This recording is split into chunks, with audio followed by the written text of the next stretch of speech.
So Dorothy, if I heard you correctly in the office, the areas that particularly bother you are your eyes and the area around your mouth, and those are very common areas of concern.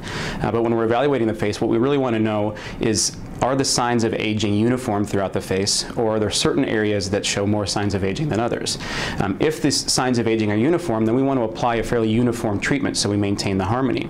If there are certain areas that show more signs of age, then obviously we want to address those areas to a greater degree so that we can bring the face back into harmony.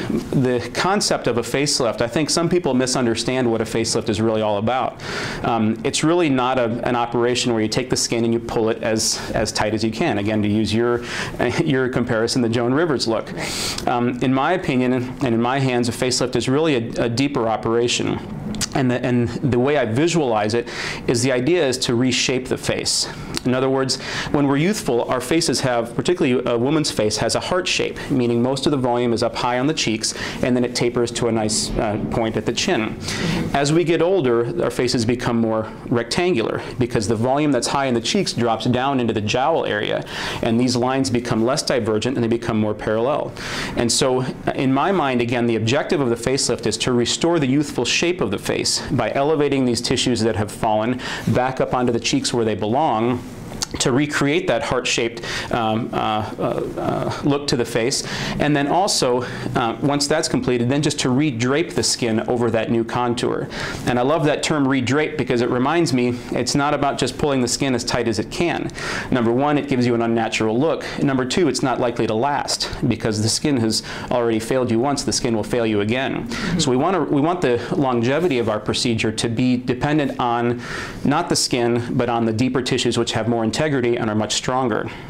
So again, the goal of the operation is to take these tissues that have fallen, move them back into the proper position to reshape the face through elevation of deep tissues, and then simply redraping the skin over that new contour in a soft and very natural looking way to avoid that overdone or overstretched look. And one of the benefits of doing the facelift is that we're going to include the neck in that as well, to get rid of some of these bands here, and to improve that transition between the vertical component of the neck and the horizontal component under the chin. And we want to restore that contour so that there's a clear break point, a clear transition point between those two components, as opposed to the laxity that's shown here now. So again, just to kind of summarize, from top to bottom, the endoscopic brow lift to address the position and the shape of the brow, as well as to soften the forehead.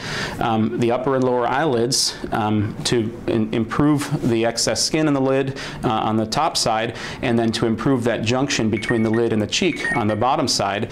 And then a standard facelift to address the mid-face, to soften these nasolabial lines, to reshape the face into a more heart-shaped configuration, and then redrape the skin to improve some of the lines in the skin, and also tighten the neck and improve the contour of the neck. So what kind of downtime are we talking about? So the downtime from that operation until the swelling and bruising have resolved enough to the point where you can put makeup on and go to work is about 2 weeks. Oh, that's not bad. Yeah, until you really feel like 100%, where you have 100% of your energy level back and you really feel as good as you do today, you're looking at more like 6 weeks. I know you're a very active person, you like to run. You know, until you're back to your full workouts and doing everything you're doing now, probably 6 weeks. But light activity, you know, return to work about 2 weeks. Excellent. Good. Any other questions for me? Not really. Just that I would love to do the whole thing. Okay, well, good, good.